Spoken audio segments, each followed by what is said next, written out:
সোণাপুৰৰ টপাতলিত কেকে খ্যাত অভিনেতা সিদ্ধাৰ্থ শৰ্মা অভিনেতাগৰাকীৰ প্ৰযোজনা নিৰ্দেশনাৰে প্ৰথমবাৰৰ বাবে নিৰ্মাণ হ'ব এখনি ছুটি ছবি।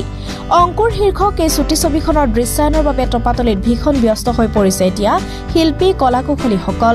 সিদ্ধাৰ্থ শৰ্মাৰ নিজা প্ৰডাকশ্যনত নিৰ্মাণ হ'বলগীয়া এই ছুটি ছবিখনৰ মুহূৰ্ত শুকুৰবাৰে টপাতলিত সম্পন্ন কৰা হয়।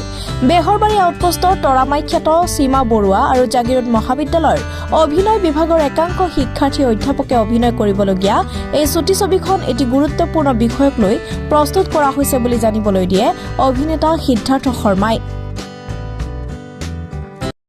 এইটো প্ৰথম মোৰ এটা প্ৰচেষ্টা যে বব্ৰুবাহন এণ্টাৰপ্ৰাইজৰ নিবেদন প্ৰথম ছুটি ছবি অংকুৰ।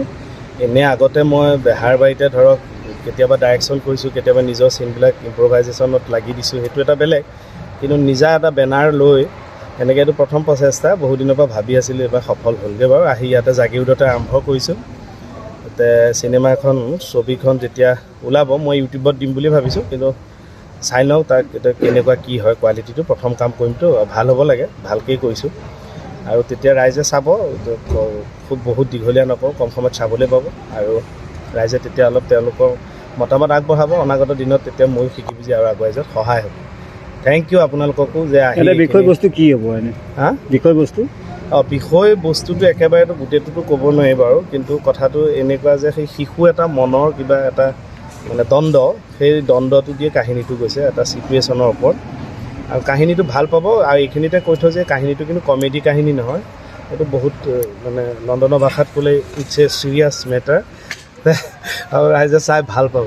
চাইল্ড এক্ট্ৰেছ এজনী আছে আমাৰ সীমা তৰামাই ছোৱালী, আৰু ল'ৰা এটা আছে মোৰ নটসৈনিক নাট্য বিদ্যালয়ৰ পৰা তেওঁক কাষ্টিং কৰি আনিছোঁ।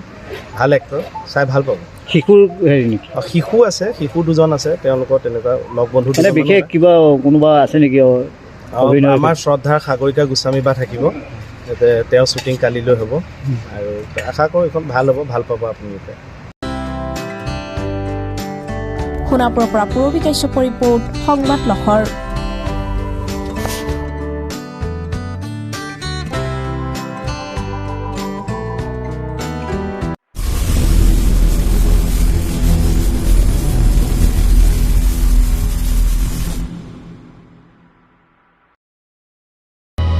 অসমবাসী তথা ডিমৰীয়াবাসীৰ বাবে সুখবৰ।